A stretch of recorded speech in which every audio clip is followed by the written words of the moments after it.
Here are some squad goals for future DC films to avoid. Welcome to Watch Mojo, and today we're counting down our picks for the top 10 reasons Suicide Squad is hated. For this list, we're looking at the major issues that fans and general cinema goers alike had with the 2016 film Suicide Squad. Number 10. A messy opening, sloppy setup, and way too much exposition. It's a simple but important rule of visual storytelling. Show, don't tell. It's taken some work, but I finally have them. The worst of the worst. Unfortunately, when a movie needs to be action-heavy and is juggling an ensemble cast, a filmmaker might not have the leisure of letting the plot reveal itself in its own time. While exposition dumps can be a necessary evil, there are better ways to execute them than this. Suicide Squad essentially opens with Amanda Waller outlining the premise of the film and its cast of characters. But everyone has a weakness, and a weakness can be leveraged. His is an 11-year-old honor student in Gotham City, his daughter. So we watched her and waited.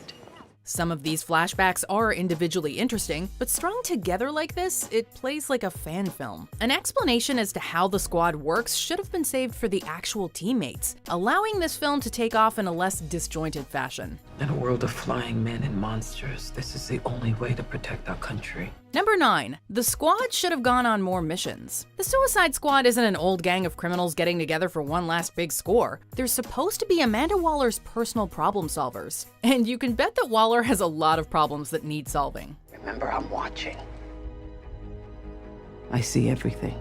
Part of the fun of the Suicide Squad is that they live up to their name. They're extremely expendable, with members dying off left, right, and center in the comics. Rather than sending Task Force X out to deal with a superhero-worthy world threat, they should have first gone out on a number of smaller, more Black Ops-style missions. This would have allowed the teammates to develop a more believable dynamic, and provide an opportunity to see a few members bite the bullet. What, we some kind of Suicide Squad? I'll notify your next of kin. Number 8. Awkward editing. Some have argued that Suicide Squad was most successful in trailer form, particularly the one set to Queen's Bohemian Rhapsody. It was stylish, funny, and promised a zany, over-the-top film worthy of its comic book source material. Let's go save the world. Unfortunately, it turns out Warner Brothers was so pleased with the marketing that they opted to scrap director David Ayer's cut of the film and instead have it re-edited by the company that produced the first teaser. Hey, come on. What? I saw it move. The resulting film is one that many cinephiles rank among the worst edited blockbuster movies of all time. The tone is all over the place and the scenes fit together in an incredibly uncomfortable way, particularly the flashbacks.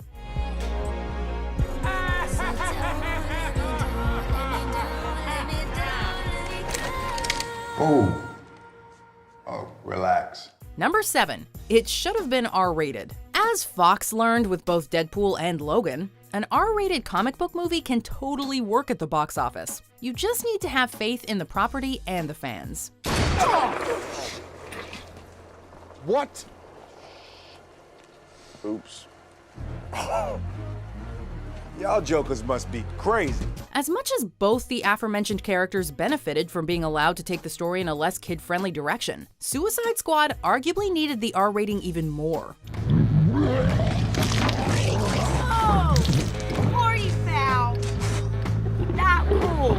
This is a story about some of the very worst villains DC Comics has to offer. They are supposed to be, with few exceptions, merciless, immoral, utterly self-interested characters with a violent streak a mile wide. To fit them into a PG-13 mold, and worse, the archetype of the anti-hero, is to rob the team of that which makes them so compelling.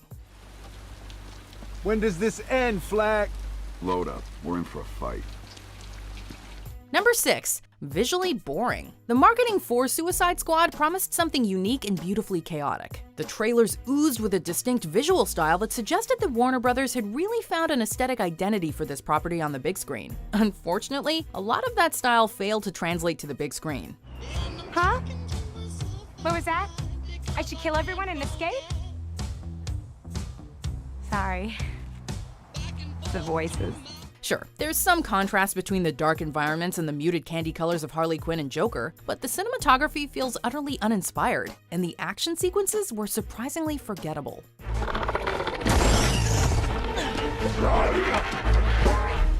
Perhaps most egregious, however, is the generic character design of Enchantress and her brother and the lackluster CGI that was used to bring the latter to life. What's this? It's gonna be bad! We should run.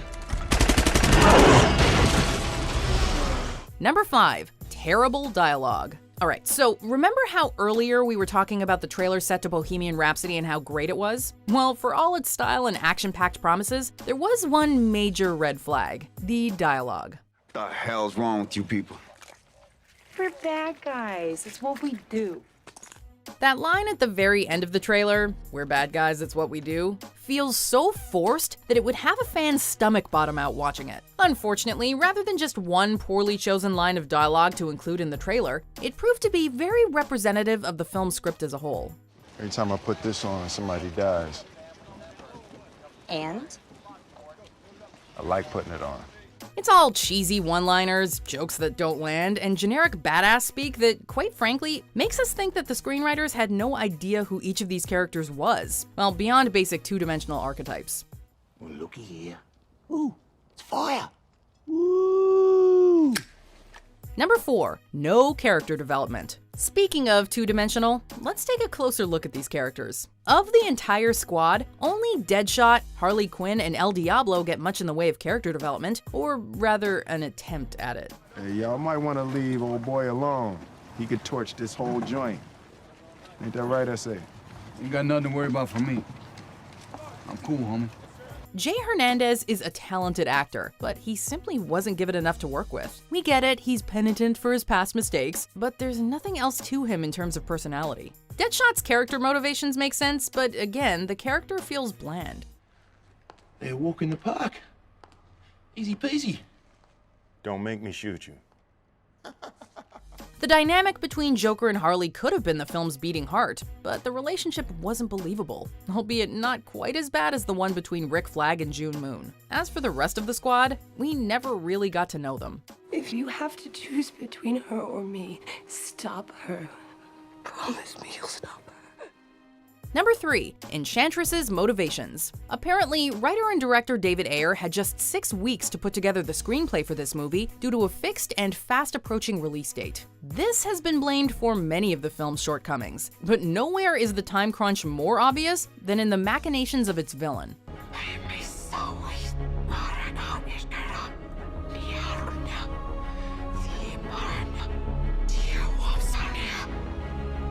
We get it. Forces of pure malevolent evil have been central to some of the greatest stories ever told. The Lord of the Rings Sauron being just one example, but it takes a great story to carry such a villain. Enchantress sought to conquer Earth and wipe out humankind. Why? Because she's evil.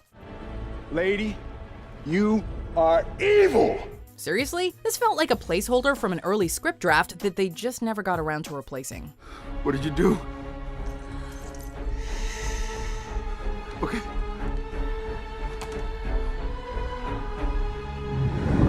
Number 2. The forgettable plot. Enchantress might not have been a villain worthy of the Suicide Squad, but she should by no means be held solely responsible for the yawns this film induced. The entire plot felt DOA.